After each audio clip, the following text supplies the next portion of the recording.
Hello everyone and welcome back to a different kind of video here on the channel. As you can see, I'm not at my normal setup or anything like that, but I have a new series I'm going to start. It's going to be a 30 episode series. That's right guys, I'm going to do a series that lasts longer than anything else I've done before, and I will be consistent with this one. I'm promising now.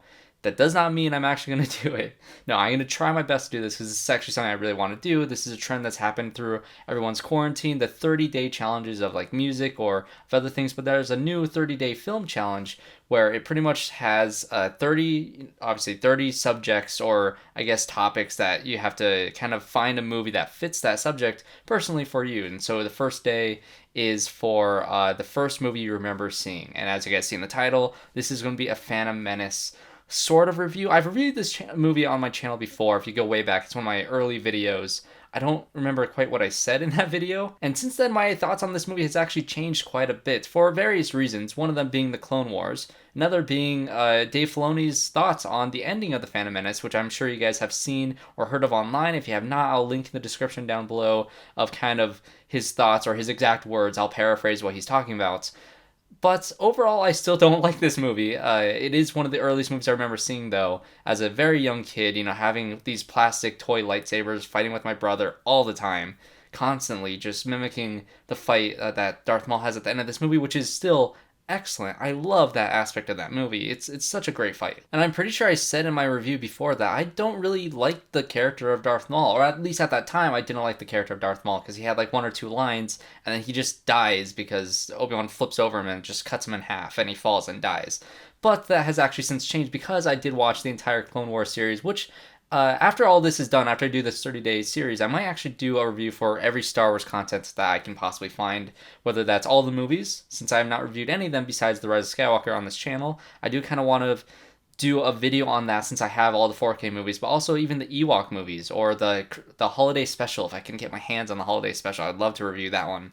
And I will review Clone Wars. I'm watching Rebels right now, so once I'm done with that, once I'm done watching all the things that I want to watch, I'll probably do that series talking about all these movies. So this will kind of be the pilot's episode of that new series talking about all these movies. But overall, my thoughts on Phantom Menace, memories from a kid. I used to love this movie as a kid. I watched it all the time, and I still think in some ways it does hold up. Visual effects wise, I think this movie held up a lot more than the Clone War or the Attack of the Clones does. Attack of the Clones, even on the 4K release, looks god awful. I hate that movie with a passion. This movie used a lot more miniatures, and it has a lot more detail with some actual physical sets, and they go to locations, and it's not just all blue screen, which I appreciate about this movie, which makes it hold up better than some of the other ones. Yes, it's a very dull and boring movie, and that is the one thing that can never be fixed. The biggest issue I had with this movie back in the past, before I heard Dave Filoni's thoughts, was the relationship between Obi-Wan and Anakin. And I thought that was something that they botched at first, and I didn't really understand until it was later explained by Filoni. But what I used to think was that, obviously Anakin's a very young kid at this point. Qui-Gon finds him and says, okay, I'm going to train this guy because this kid has the potential to be the chosen one to bring balance to the Force. And obviously that's a huge thing. The council is doubting him.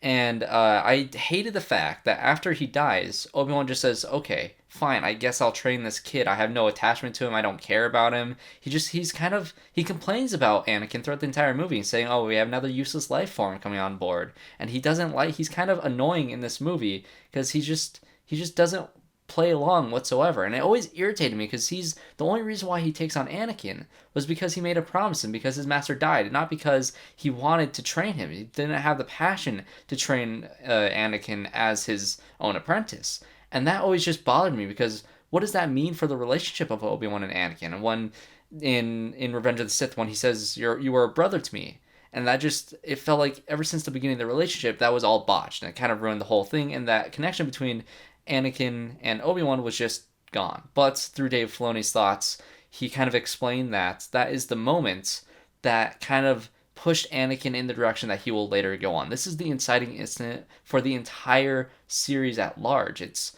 the fact that Qui-Gon was supposed to train Anakin, and if he did, because Qui-Gon had, obviously I'm not going to be able to say this as fluently as Filoni did, but because of Qui-Gon's death, Anakin went on to be trained by somebody who wasn't as compassionate and didn't have the sort of compassion against the Jedi Order and how political and how involved in war that they've become. Qui-Gon never wanted to be a part of the council. He kind of denied being a member of the council, and he was always rebellious in that way, and that's somebody that Anakin needed. And because of that loss, and because Obi-Wan takes him on, he loses that father figure that Anakin so desperately needed, and instead got a brother figure through Obi-Wan.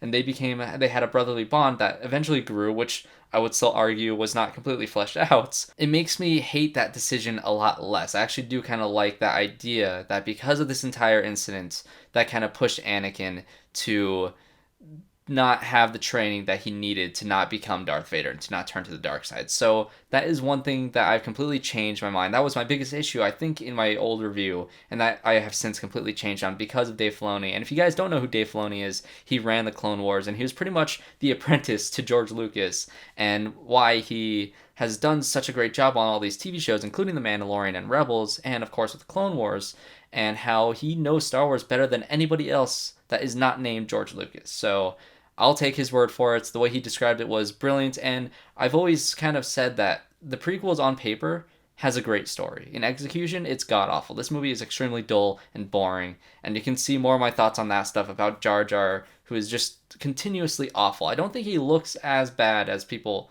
say in terms of the visual effects, but he's still an awful character.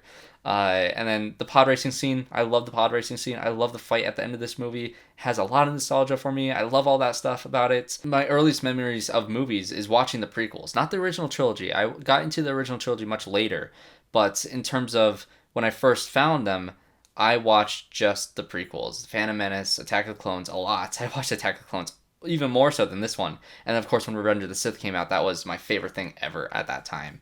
So yeah, that is going to be the start of this video. I think I talked a lot longer than I was aiming for. But yeah, that is my updated thoughts on the Phantom Menace. If you guys want to see that other review, go check it out. And if you want me to review all the Star Wars movies as well, check out that original video. Let me know in the comments below what you guys think of the Phantom Menace. What's the first movie you remember ever seeing? It doesn't have to be in theaters, just the first movie memory you ever have. I was thinking maybe it was, at least for in theaters, it might have been Toy Story 3 or the third Pirates of the Caribbean movie or Tangled. Those three are the earliest memories I have in theaters, just because I have a terrible memory. I can't think that far back. But in terms of movies in general, this is definitely the earliest memory I have of film. So what is yours? Tomorrow is going to be my favorite movie with a number in it. I think that's what it is, or just a movie with a number in it, something like that. And it's going to be Blade Runner 2049. So if you guys want to hear my thoughts on Blade Runner 2049, check back tomorrow for that video. I'm going to watch Blade Runner and Blade Runner 2049 probably tonight and the next day. So I'll have my thoughts on all of that tomorrow. So if you guys want to see more of this 30 days series, subscribe to the channel, leave a like, comment below, do all the things, and I hope to see you all tomorrow in that one.